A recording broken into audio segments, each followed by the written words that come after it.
Minasang, ohayo gozaimasu, konnichiwa, konbanwa. Kembali lagi bersama saya Duru Napis. Tentunya Duru Napis ini adalah orang yang terkece, terganteng, terkasep sealam dunia pokoknya guys. Sombong amat. Yang tentunya di channel Duru Napis ini kita akan membahas seputar alur buat kerja ke Jepang. Akan tetapi di video kali ini ada sedikit yang berbeda guys, berhubungan dengan ada beberapa pertanyaan yang sering muncul di video ini yang berhubungan dengan mensetsu ataupun interview dengan perusahaan Jepang khususnya di bidang kaigo. Jadi saya itu ingin membalas ataupun ingin menyiapkan kisi-kisi sekaligus template-template jawaban yang sering muncul ketika kita itu mensetsu dengan perusahaan Jepang khususnya di bidang kaigo. Semoga video ini bermanfaat buat teman-teman dan semoga bisa membantu buat teman-teman yang khususnya belajar mandiri ataupun ke Jepangnya itu jalur mandiri gitu guys. Akan tetapi ini tidak dikhususkan buat mereka yang mandiri, buat siapapun itu boleh. Siapa tahu kalian butuh ataupun kalian lagi nyari informasi sebanyak-banyaknya dan semoga video ini bisa membantu. Akan tetapi disclaimer terlebih dahulu ya guys, di sini saya bukan ingin mengajar ataupun ingin sok-sokan sok tahu dan di bidang ini. Akan tetapi ini saya hanya ingin sharing ke teman-teman semuanya. Jadi ini tuh adalah beberapa kesimpulan ataupun beberapa matome yang waktu itu juga saya sama mempelajari hal ini gitu. Jadi semoga tidak ada kesalahpahaman bahwasanya channel ini bukanlah channel yang sok-sokan ngajarin kalian, bukan. Kalau misalkan nanti ada yang salah ataupun ada tulisan yang kurang tepat ataupun ada penggunaan bunpo ataupun penggunaan partikel yang salah, mohon dikomen dan mohon diluruskan. Jadi di sini kita sama-sama belajar. Dan ini sudah saya matome dimulai dari Jiko Shokai sampai pertanyaan-pertanyaan yang sering banget muncul ketika interview dengan perusahaan Jepang khususnya di bidang kaigo guys. Jadi selain pertanyaan-pertanyaan umum juga ada juga pertanyaan-pertanyaan kaigo plus jawabannya yang mana memang itu tuh harus kita pelajari dari buku ataupun dari sensei yang memang membutuhkan rincian ataupun penjelasan secara detail gitu. Maka dari itu saya simpulkan ataupun saya kasih tahu buat teman-teman semuanya di sini, dan kalau misalkan ada kesalahan ataupun hal yang tidak tepat ketika saya menjelaskan mohon untuk dibenarkan. Selain itu juga dikarenakan pertanyaan-pertanyaan ini banyak banget dan penjelasannya itu mungkin nanti lumayan agak panjang ya. Jadi kemungkinan besar video ini tuh akan ada beberapa part buat kedepannya. Maka dari itu buat teman-teman semuanya yang pertama kali masuk ataupun pertama kali nonton ke channel ini, silahkan untuk like, komen, dan subscribe terlebih dahulu. Terutama lonceng notifikasinya diaktifkan supaya nanti ketika ada notifikasi yang baru kalian bisa mendapatkan informasinya. Oke guys, tanpa berlama-lama mari kita mulai. Oke, kita masuk ke nomor 1 yaitu adalah Jiko Shokai. Jiko Shokai ini merupakan perkenalan diri, entah itu memperkenalkan diri secara singkat ataupun secara detail. Dan setiap lembaga pendidikan ataupun LPK itu biasanya mereka itu memiliki template-nya masing-masing. Akan tetapi saya di sini akan share sedikit tentang Jiko Shokai saya pribadi yang mana yang harus kita pahami atau yang harus kita tekuni bahwasanya di dalam Jiko Shokai itu harus memiliki daya tarik ataupun pemicu supaya orang Jepang itu bisa memilih kita gitu, supaya mereka itu tertarik terhadap kita. Anjay, tertarik nggak tuh? Oke minasang, jadi saya ulangi lagi bahwasanya di dalam Jiko Shokai itu bebas ya, entah itu ada yang menyebutkan nama, alamat, dan usia saja ataupun ditambah hobi dan yang lain sebagainya.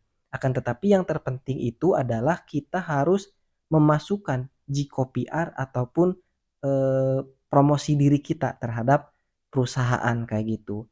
Jadi apa ya istilahnya itu mungkin gak ada yang gak banyak yang tahu ya tentang Jiko PR ini. Akan tetapi menurut saya ini tuh memang cukup penting dikarenakan dengan kita menambahkan Jiko PR ataupun promosi diri di dalam Jiko Shokai, mereka sebagai orang yang interview terhadap kita yaitu perusahaan Jepang ya tentunya akan melihat ataupun melirik lebih terhadap kita. Nah, ini lumayan banget nih buat teman-teman yang Jiko Shokai-nya masih pendek-pendek banget gitu yang belum tahu apa itu Jiko PR. Pokoknya ini bakal jadi plus ataupun bakal jadi nilai tambahan buat kalian. Oke, kita langsung saja ke pembahasan ya minasang. Kita di sini baca dan artikan ya. Di sini saya menggunakan kayak pembukaan terlebih dahulu. Honjitsu wa mensetsu no jikan o itadaki arigatou gozaimasu. Hajimemashite, watashi no namae wa Duru Napisu tomoshimasu. Napis to yobarete imasu. 23 desu. Indonesia no Nishijawa no Subang kara kimashita. Watashi no sumi wa support susuru koto desu. Toku ni badminton ga suki desu. Oke, jadi artinya itu adalah Honjitsu wa mensetsu no jikan o itadaki arigatou gozaimasu. Jadi kayak apa ya istilahnya tuh kayak kita pembukaan dulu gitu. Terima kasih telah meluangkan waktu hari ini untuk apa? Waktu mensetsu ini atau waktu interview ini. Ya hajimemashite watashi no namae wa Duru Napis tomoshimasu. Napis to yobarete imasu. Ya perkenalkan nama saya Duru Napis, bisa dipanggil Napis. Toshi wa 23 desu, umur saya 23 tahun. BTW ini tahun lalu ya minasang pas 2024 tulisannya tapi saya lupa ganti. Tapi ini dibuatnya tahun ini kok, baru banget dibuat tahun ini. Oke lanjut, Indonesia no Nishijawa no Subang karakimasta. Saya berasal dari Subang, Jawa Barat, Indonesia kayak gitu. Watashi no sumi wa supotsu suru koto desu. Hobi saya adalah supotsu ataupun olahraga gitu, sport ya. Toku ni badminton ga suki desu. Dan terutama saya itu menyukai badminton.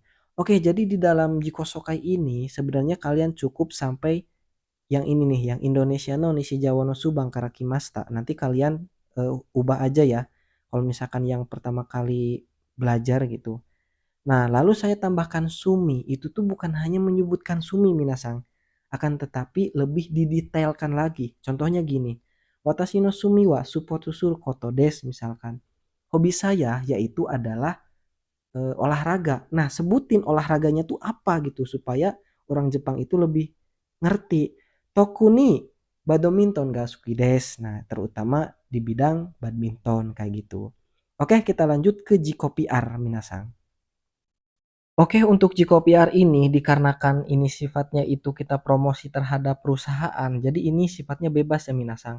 Entah itu kita itu mau memberitahukan kepada mereka bahwa kita itu punya pengalaman kerja itu, punya pengalaman kerja ini misalkan. Ataupun kita itu memiliki skill-skill khusus yang memang ada hubungannya dengan pekerjaan yang sekarang kita lamar. Akan tetapi ini bagus banget nih buat teman-teman semuanya yang khususnya lagi nonton. Kalau misalkan kalian memiliki kemampuan khusus kayak bisa mengendalikan elemen air, elemen api, elemen tanah dan yang lain sebagainya. Pokoknya udah kayak ini aja ya.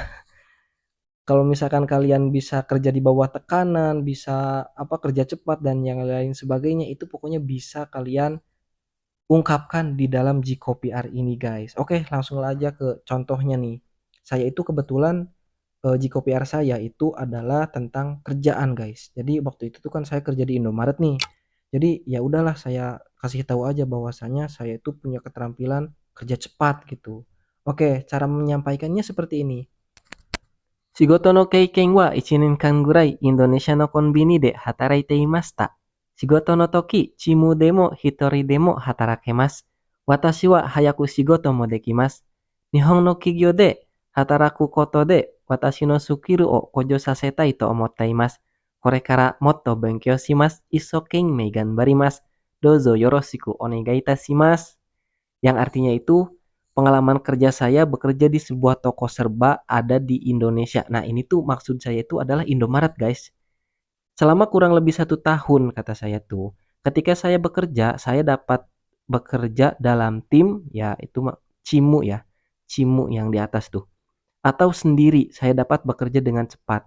Maksudnya itu saya itu bisa bekerja di dalam tim ataupun bekerja non tim kayak gitu maksud saya tuh. Saya ingin meningkatkan keterampilan saya dengan bekerja di Jepang, kata saya. Saya akan belajar lebih banyak mulai sekarang dan saya akan melakukan yang terbaik bersama-sama. Terima kasih banyak, kata saya gitu guys. Nah intinya apa ya, kita itu memperlihatkan bahwasanya kita itu bisa ini loh gitu. Dan ini kebetulan saya cocok banget menurut saya waktu itu kerja di Indomaret ya. Ya Indonesia no Konbini lah kalau misalkan cara saya menyampaikan Indomaret itu. Jadi waktu itu ya kerjanya itu di bawah tekanan, kata saya tuh harus kerja cepat, harus bisa kerja sama di dalam tim ataupun sendiri pun kita harus bisa kerja. Ya tahulah ya kayak apa namanya, kayak kasir Indomaret itu kan minus terus ya. Ataupun kayak apa ya istilahnya tuh kayak banyak tekanan ya kerja di Indomaret tuh. Dan ini menurut saya bisa menjadi kelebihan ataupun bisa menjadi pembelajaran yang sangat penting hingga akhirnya ketika saya mensetsu ya saya ungkapkan dan saya tambahkan lagi, saya itu ingin bekerja di Jepang dengan meningkatkan skill gitu. Apa nih apa Nihon no Kigyo de Hataraku koto de Watashi no Sukiru o Kojo Sasetai to omoimasu. Nah, yang itu guys. Maka dari sekarang kata saya ingin lebih sungguh-sungguh untuk melakukannya. Seperti itu. Oke, jadi untuk JKPR ini silahkan kalian cari apa ya celah kelebihan kalian sendiri ataupun kalian cari celah di mana kalian itu pernah bekerja yang mana pekerjaan tersebut tuh bisa menjadikan kita itu lebih upgrade guys kayak gitu. Tapi BTW ini bukan Choso Tanso ya guys, ini bukan Choso Tanso yang mana nanti kalau Choso Tanso itu beda lagi. Nanti ada jawabannya di video-video selanjutnya. Oke, jadi semoga sampai sini kalian paham tentang JKPR dan yang selanjutnya kita akan lanjut ke materi tentang Naze Nihon, oke? Hampir di setiap mensetsu itu tuh pertanyaan Naze Nihon itu tuh hampir mustahil nggak ditanya guys. Akan tetapi kita itu harus paham Naze Nihon tuh apa sih maksudnya.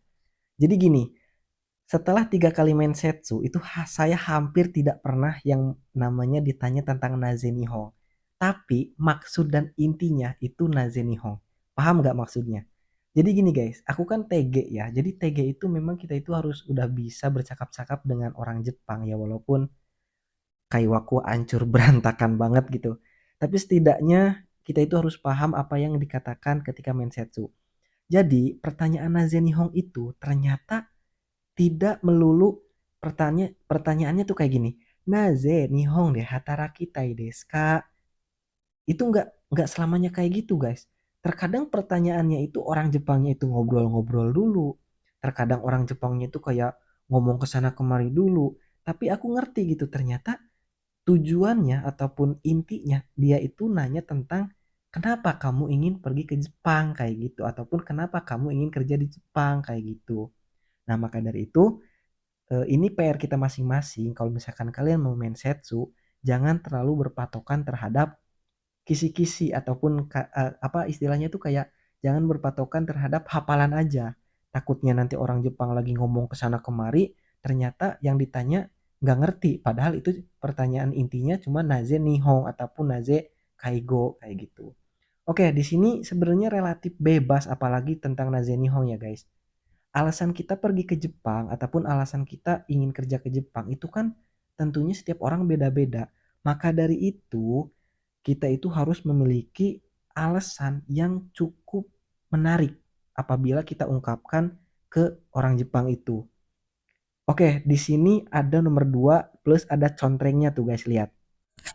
Jadi waktu itu sebelum saya mensetsu itu diperintahkan oleh LPK bahwasanya mempersiapkan 1 sampai 2 ataupun lebih untuk jawaban yang terbaik gitu. Dan saya waktu itu membuat beberapa alasan tentang jawaban Naze Nihon ini dan ini merupakan yang dikonfirmasi ataupun yang diokehkan oleh TSK guys. Jadi TSK itu apa cenderung setuju dengan jawaban saya ini. Maka dari itu saya jadikan konten dan semoga bisa membantu teman-teman yang lainnya juga. Oke, boleh juga ini digunakan ataupun boleh kalian modifikasi lagi lah bebas ya. Oke, kita langsung saja ke pembahasannya. Watashi wa Nihon no kaigo no shigoto ni kyomi ga arimasu. Watashi wa sobo to sunde imashita. Sono toki sobo to byoki ga arimashita. Demo, sono toki mo watashi wa kaigo no koto zenzen wakarimasen deshita. Dakara, kaigo no chishiki o benkyou shitai to omotte, そしてインターネットから見ると日本の介護の仕事はいいです。大きな自信を持って私は日本で働くことにします。これだけではなく家族のために私は貯金したいです。Yang artinya pertanyaannya mengapa Anda ingin bekerja ke Jepang kayak gitu. Jawaban saya seperti ini. Saya tertarik dengan pekerjaan keperawatan di Jepang. Saya dulu maksudnya saya tinggal bersama nenek saya dan saat itu dia sedang sakit. Namun saat itu saya sama sekali tidak mengerti apa-apa tentang asuhan keperawatan ataupun tentang kaigo. Jadi, saya ingin mempelajari sejarah keperawatan ataupun intinya saya itu ingin mempelajari tentang kaigo gitu. Dan dari internet saya melihat bahwa pekerjaan keperawatan di Jepang itu bagus gitu. Dengan penuh percaya diri, saya memutuskan untuk bekerja di Jepang. Dan bukan hanya itu, tidak hanya itu, saya juga ingin menabung untuk keluarga saya. Jadi ini adalah alasan saya naze kaigo, gomenasai, naze nihon guys. Tapi kalau misalkan kalian punya apa pendapat lain silahkan untuk komen di kolom komentar guys. Menurut kalian jawaban yang aku ini bagus enggak gitu.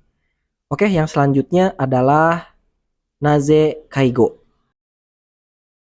Oke guys, jadi dikarenakan di naze kaigo ini ada beberapa istilah kaigo yang memang butuh penjelasan agak lumayan panjang gitu sambil kita belajar tentang kaigonya juga. Karena ini videonya udah lumayan panjang, jadi kemungkinan besar untuk penjelasan naze kaigo ini akan dilanjutkan di video selanjutnya ataupun di part selanjutnya. Mungkin hanya sekian dulu untuk video kali ini. Jangan lupa like, komen, dan subscribe buat video selanjutnya. Ja, matane.